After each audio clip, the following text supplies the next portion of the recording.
Welcome back to Tribe Talk, presented by Truist. With us is the Senior Associate Athletic Director in charge of the Tribe Club, Jarrad Turner, joining us today. And first of all, welcome to Tribe Talk. No, I appreciate it, Jay, and thank you guys for having me. Yeah, we got a big weekend coming up, which is all-in weekend, where we have a lot of sporting events, and then coming in with our culmination of a big athletic event, which is a Lord Botetourt auction, which is amazing, and our good friend Bobby Dwyer will be the auctioneer again. Jarrad, let me bounce back a little bit and get to know you a little bit. Where are you joining Tribe Nation from? Where are you now? Yeah, so I'm coming from Michigan State University. So came down and I saw this exciting opportunity and just wanted to be a part of the Tribe. And so I was able to join the team. And Brian has been a tremendous leader. He has an amazing vision for what the program and where we're going to take it. And so I'm excited to be able to help out. Jarrad, what I really like about your story and your wife's, very frankly, both you and Katie were Division I athletes, so you know the importance. You've lived the importance of what athletic scholarships can mean to a young man or woman.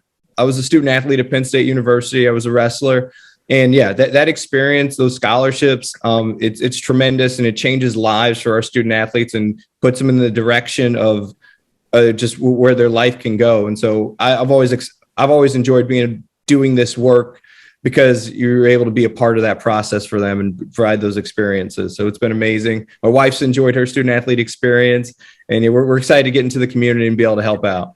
So now, obviously, you're in charge of the Tribe Club. Your main emphasis is to, very frankly, raise funds for all things William and Mary. And speaking of all things, we're in the midst of the All-In campaign. And I had a very rudimentary question for you. Does the All-In campaign go forward after the All-In weekend as well?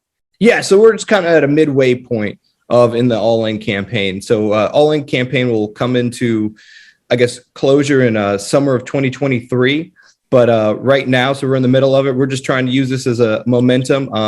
We're still in the need of just support for our student athletes and the William Mary Athletics program. And so we're just trying to have a fun event to enjoy that and celebrate that. If you look at the calendar, you will see there's a little bit of everything sporting event wise that you're able to participate in and enjoy. We have a special event before the women's basketball game on February 18th with Brian, and you'll get to kind of hear his vision and be able to chat with him a little bit there. So that'll be some fun. And then just a variety of different athletic events going on. February 19th, we have the men's basketball game and baseball and some tennis. I almost don't want to list them all because I might miss one, but there's a tremendous amount. And then on Sunday, there's two huge events that are really, really support William Mary Athletics. One is the Millie West celebration of life. She was a tremendous supporter of William & Mary Athletics. And so just it's given us the opportunity for us all to come together and celebrate her legacy, which is awesome. And then I guess the big one is the Lord Botetourt auction, which is I'm excited to see. I guess I found the tuxedo, brought it back out, have some tennis shoes. I'm ready to go. And so excited to just be able to see our alumni and enjoy that and be a part of it. And it's a great cause. It supports William & Mary Athletics. So, Jarrad, as we talked about, it is the Lord Botetourt auction. It's going to be at the renovated Alumni House. While it is sold out, you can join us virtually. Matter of fact, myself and Barbara Ramsey will be hosting that event online, and we hope to have all comers enjoy it and look forward to Sunday night's event. It's kicking off in the Alumni House. If you have not been able to be in that building, it is beautiful. It is amazing. It'll be a fun evening. And then the virtual, yes, we still have tickets available for that virtual auction. So if you're out of state or just unable to make the event, please join in because it will be fun. Like you said, it'll be hosted by yourself and Barbara Ramsey, which will be a good time. And it will make you feel like you're actually part of the experience. So we're excited to have as many people as we can be a part of it. I want to bounce back a little bit to the honoring of Millie West, the day of celebration. I got to know Millie over the years, certainly, and she was not only an incredibly important individual for all sports at William and Mary, but for the women particularly. She carried that flag so high and proudly. And I don't want to say demanded attention, but boy, she knew how to get attention, and she did a great job. And A, she'll be sorely missed, but B, she'll never be forgotten at William and Mary. I mean, she was a real game changer. I was obviously unable to be able to meet her, but as her name comes up and you hear about her legacy from some of our other administrators on staff and from other alums, I mean, just tremendous. I mean, really just a trailblazer for women's athletics. And we're just lucky to be able to celebrate that legacy. And I'm proud to be able to be a part of that. Just a small part, but just be able to see that and help celebrate that is amazing. Big weekend for Tribe Athletics. Senior Associate Athletic Director Jarrad Turner has been our guest. Jarrad, we're looking forward to get to know you a bit more throughout the weeks, months, and years. And welcome to Tribe Land.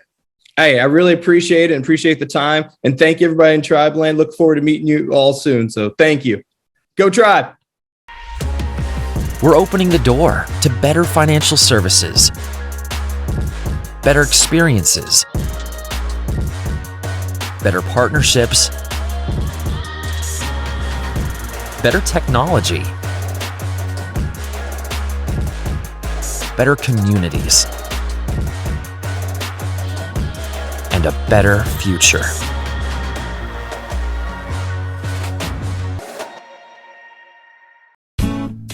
Everything you know about Colonial Heritage is true. A beautiful golf course with exquisite dining and superb event space. But this is also true. You don't have to live there to play, dine, or celebrate there. So let Colonial Heritage be your host for a round, a meal, or a gathering. It's all true. You don't have to live there to enjoy being there. At Colonial Heritage, golf memberships are available. ColonialHeritageClub.com.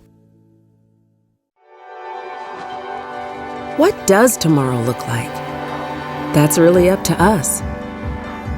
By exploring what's ahead and learning from where we've been, we find ways to care and teach ourselves and others how to heal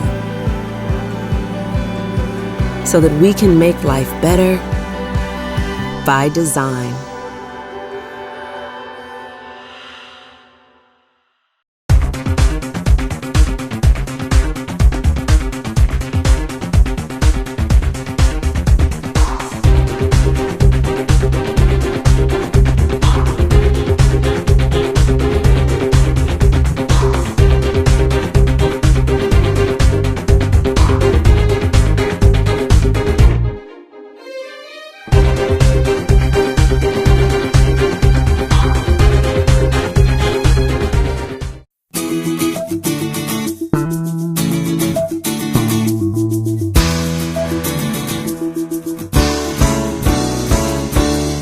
Welcome back to Tribe Talk, presented by Truist. This is Jay Colley, and with us a very special athlete at William & Mary, outstanding young field hockey player for Tess Ellis's team, Pyper Friedman. And Pyper, first of all, thanks so much for joining us today. You know, you have just been selected for the USA Field Hockey 2022 Women's Under 21 team, and congratulations on that wonderful, outstanding achievement. Thank you so much, and thank you for having me. It just felt like all my hard work had finally paid off, and like all the people that have helped me, like Tess, I just felt so grateful for them. Pyper, tell us about that. What does that entail? How did you get even selected to try out for the team? So over the summer, there were about, I think, 200 college athletes that were invited to play in a tournament. And from that tournament, people got selected for selection camps that happened over the past weekend, which happened in Charlotte. And they narrowed the group down to the U21 squad and the development squad. And my sister actually was there too, and she was selected for the development squad, which is awesome. And yeah, basically from there, we have a training camp coming up at the end of February. And then the next kind of tournament coming up is the Junior World Cup. And they're selecting from that. Anyone who is under 22 could be selected for that. So it is, we were talking off camera, that it is a precursor. I mean, the United States has a system in place to to send our best and most talented athletes to the Olympics in every sport, and this is one of them for field hockey. You are on a track, obviously, to potentially be a United States Olympian. What an honor, and I know you're excited about that process. Yeah, it's such an honor to be able to represent my country at any level, even if it's at the junior level. It's such an honor. So, as a midfielder, tell us your position and what you do in field hockey. I was so grateful for the opportunity to be playing at all as a freshman, and Tess and all the coaches really believed in me. I'm very grateful for that. And as a midfielder, I think I really had to learn a lot. I played alongside a senior, Kara Menges, who taught me so much about the position. And yeah, it was a lot of learning, I'd say. We had a really tough schedule, and we learned a lot from the teams we played. And I think that really helped me a lot throughout the season. So I want to ask you a little bit about why William and Mary. That's a question I ask a lot of student athletes, and I'm sure you had a lot of universities to choose from. Yeah, well, William and Mary, first of all, my mom and my aunt both went here and played field hockey and lacrosse, so a lot of history here. I obviously was destined to look here, but I honestly I didn't think I would end up here, but after seeing the campus and meeting with the coaches, I was like, this is where I'm supposed to be. The coaches were just so welcoming, so supportive, and just very honest with where I stood with them. And campus is obviously so beautiful, and academics, elite, Yeah. Hey, you could be a walking billboard for us, for the coaching staff. So you said academics elite. No, there's no secret there. So it's really like being a Division I athlete, and then also being a Division I scholar athlete. It's almost like doing two jobs, isn't it? Yeah, it's a full-time job for sure. You definitely have to learn some time management skills to be doing this. So have you always had those skills, or are you honing them even as we speak? I think I'm learning as I go, but I think my high school definitely prepared me for this. I went to Notre Dame Prep. I'm from Maryland, so yeah, I definitely feel like I was prepared coming in, but it's a lot for sure. You mentioned the very difficult schedule. I remember talking to Tess about the team and heading into the CA tournament last year. What's the prospects for the program going forward in your tenure here? Well, I think Tess definitely knew what she was doing when she gave us that schedule. She knew coming into the season we didn't really have a lot of experience because after the COVID year, we lost a lot of seniors. We only had 2 seniors really playing this year. So definitely had to learn a lot this season, and I think it was really meant to just prepare us for the next coming seasons and get some experience under our belt. So that's awesome. I think we'll be really prepared for next season. I want to circle back to this the announcement that USA field hockey just made. You're on the under 21 team, the national team, for lack of a better term. So do you have any duties, particularly during the school year, or is it mainly in the summertime? So the next thing is the training camp coming up at the end of February, which will be held in California. And that'll last for about a week. And I think that's when they're going to be making selections for the next tournament, which is the Junior World Cup. And then after that, I think there might be a couple more training camps, and then you move into the summer tournaments. And I think they have a few that we could potentially participate in. I think one of them is called the Foreign Nations Tournament, which will probably be somewhere in Europe. And yeah, so that's a potential. Well, exciting times for Pyper Friedman and representing really the United States and William and Mary as you go. Final question. Hey, you're a freshman, so the answer can be easily no if you'd like, but any career aspiration at this point in time or any majors that you're thinking about? Right now, I'm taking a lot of classes that could potentially get me to apply to the business school. So that's what I'm thinking about. So we'll see what happens there. Pyper, thank you so much. Delighted to talk with you and get to know you a little bit better. I know our Tribe fans will wish you well, not only on the field of field hockey, but also in class as well. Thanks a lot. Thank you so much. Thank you for having me. If these times have taught us anything, it's that anything is possible, especially at our public schools. Overcoming great adversity, we salute our teachers and students who brought their A game every day. Whatever tomorrow brings, our commitment to public schools is stronger than ever. A win for education. The Virginia Lottery. $11 billion to Virginia's public schools since 1999. Fun fact, you know Mountain Dew and spicy chicken is the perfect combo? Does it look like I don't know that? Okay. Didn't mean to ruffle your feathers. You know, we both did the employee training, Gary.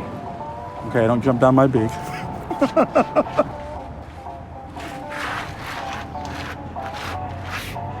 Doing spicy? Do the do. We're opening the door to better financial services, better experiences, better partnerships, better technology, better communities, and a better future.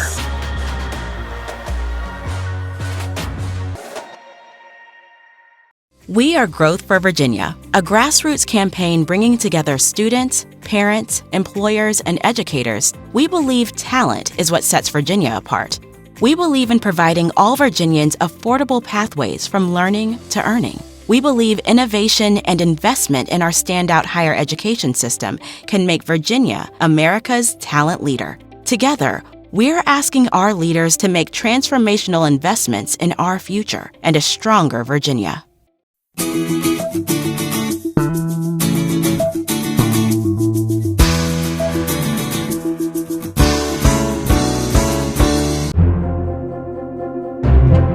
The William & Mary Student Athlete of the Week, presented by the Virginia Lottery, recognizes tribe student athletes for their standout efforts in competition, the classroom, and the community.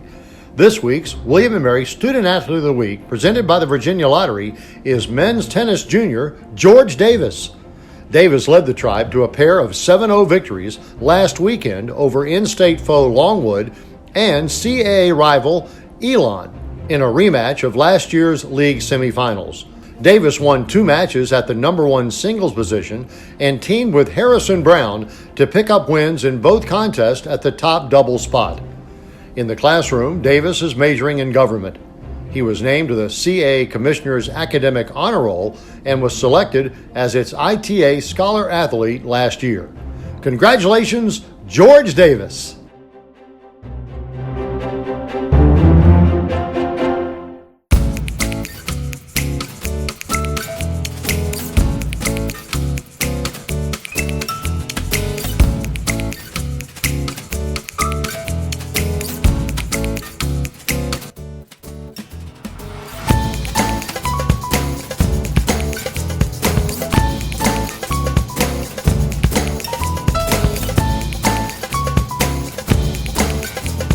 See you around the neighborhood.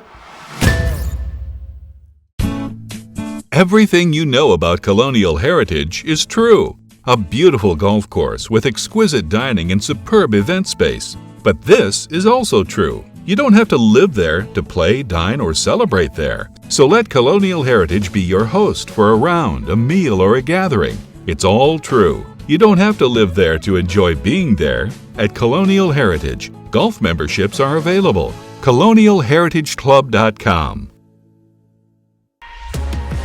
We're opening the door to better financial services, better experiences, better partnerships, better technology, better communities,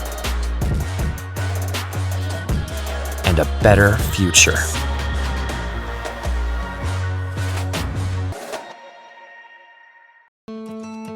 At William & Mary, we strive to be more than we are, and to do more than we've ever done. Here, we do not live in the shadows of the giants of American history that we helped to shape. We stand on their shoulders, reaching higher, looking further, and leading the way forward. To be a place where history happens every day, and to be a university for the bold.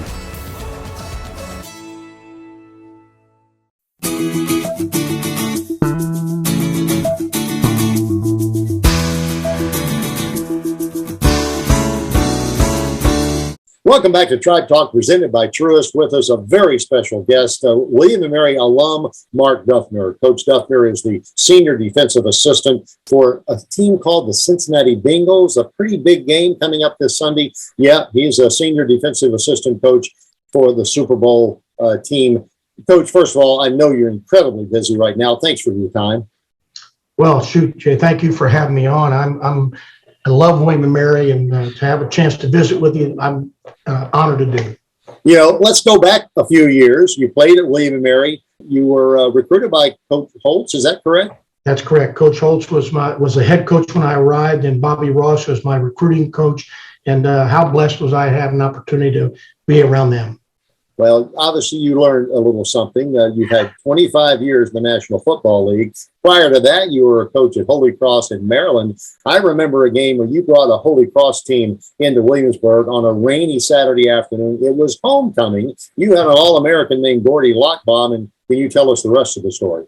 Well, I can tell you that Jay, that was a daunting task that we had. William & Mary had a great football team at that time, too, highly ranked, and I think they were just beating Virginia the week before. We're coming in for homecoming, a team led by Kenny Lambiot at quarterback and Michael Clemens pinball, the great running back. And so we had our hands full, but we had a great crowd that day. We had probably, I think we had about 17,000 at the game in lieu of the rain. But it was a great contest and an outstanding ball club that we played against at William & Mary. Coach, I understand that was your first time to ever come back for homecoming because you've been coaching since that point, right? Yeah, I don't know how I drew that straw. I mean, to come in and play against that team, and it was the first time I'd be able to come back. I was saying, oh, my Lord, I'm going to need every bit of help we can get. But really was a great experience for me, and I cherish it very much. So, Coach, a lot of things to talk to you about, not particularly the game, but, you know, every year I marvel and I look if there's something William & Mary-ish, if you will, about the two Super Bowl teams. And almost every year, there's somebody on that staff or in the front office that is affiliated with William & Mary. Any idea as to why that is? That's a great question, Jay. But boy, I'm so proud of that heritage. When you look at the NFL right now, no greater coach than Mike Tomlin over at Pittsburgh, who we have to face all the time, but a great coach and done a terrific job. Sean McDermott, what he's done at Buffalo. Alan Williams, who just got the coordinator's job at the Chicago Bears. Ivan Fears, who's had a tremendous run at the Patriots. I mean, there's Kevin Rogers is up at Cleveland right now, is a great coach. I mean, so Rip Shear had just retired. I mean, there's tons of our people. Joe Brady, the success that he's had. I mean, on and on and on. And it's amazing to me. You know, they talk sometimes about Miami of Ohio being the cradle of coaches. I'm certain to brag about the fact that I think it's in Williamsburg, Virginia, William & Mary, where we are. And, you know, you can talk about the Dan Hennings and the people long before that great heritage. And not alone my high school coach, Bob Hartage, a legend, and got me really, to pursue the coaching profession. So, thank God for William & Mary. You know, there's the academic part of William & Mary, and I've talked to former student athletes like yourself who graduated. That time management is so important when you go to an institution like William & Mary and play Division I sports. Well, there's no doubt, and to be frank with you, I'm very proud of that schedule that we had to have as student athletes there, and to compete in the classroom and play at a major college. It's helped prepare me personally for the organizational skills and details that you have to have as both a collegiate coach, which I did for 22 years, or a pro coach, which I've had the privilege to do for 25. So I owe a ton to the college for the total experience I got there. Mark Duffner, who is a senior defensive assistant for the Cincinnati Bengals. He's been in the National Football League for 25 years. So what's the game plan, Coach? Can you give us in a little bit on how you're going to stop Matthew Stafford and company? Well, I'll tell you, if we could get 12 or 13 on the field, that would help us to start. But no, they're a very talented team, and again, it's going to come down to really how we play. How if we can protect the football, if we can get the ball off of them, if we can not allow this quarterback who's very talented to extend plays, and they've got this guy named Cooper Kupp, who's a pretty doggone good receiver. Odell Beckham and company. They got plenty of weapons. And so, we're going to have to be obviously at the top of our game and again, be consistent in what we do in execution. On a personal note, I know you kind of quote unquote compete against Kevin Rogers, who's got your same position with the Cleveland Browns, obviously in the same division. Do you all talk much during the season or otherwise? Oh, we do. We don't talk too much ball because of the fact, we're trying to protect each club, but he's a brother of mine. I mean, I love him and he's been just a great friend of mine throughout my life. And so we talk about a lot of things, and it's sure great to have him back in the league. He's a tremendous coach, and he'd have been the last guy, I'm going to say this to you, that I thought would be an offensive coordinator and quarterback coach, because he was such a strong, dominant linebacker, and he was kind of a high-strung dude when we were playing. But my God, the career he's had tutoring quarterbacks and running offenses, I mean, he's as good as anybody in the country. So I'm very proud of him and happy for him. Well, Coach Dufner, I'm sure you'll have Tribe Nation pulling for the Cincinnati Bengals now this coming Sunday. But thank you very much for being our guest. Let's not be a stranger, and maybe you can make it back in a few years to another Tribe homecoming football game. Oh, I'm looking forward to that. I've missed a number of great times, missing those homecoming opportunities, and I look forward to doing them in the future. Thank you, Jay. Appreciate it.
At William & Mary, we strive to be more than we are, and to do more than we've ever done. Here, we do not live in the shadows of the giants of American history that we helped to shape. We stand on their shoulders, reaching higher, looking further, and leading the way forward. To be a place where history happens every day, and to be a university for the bold.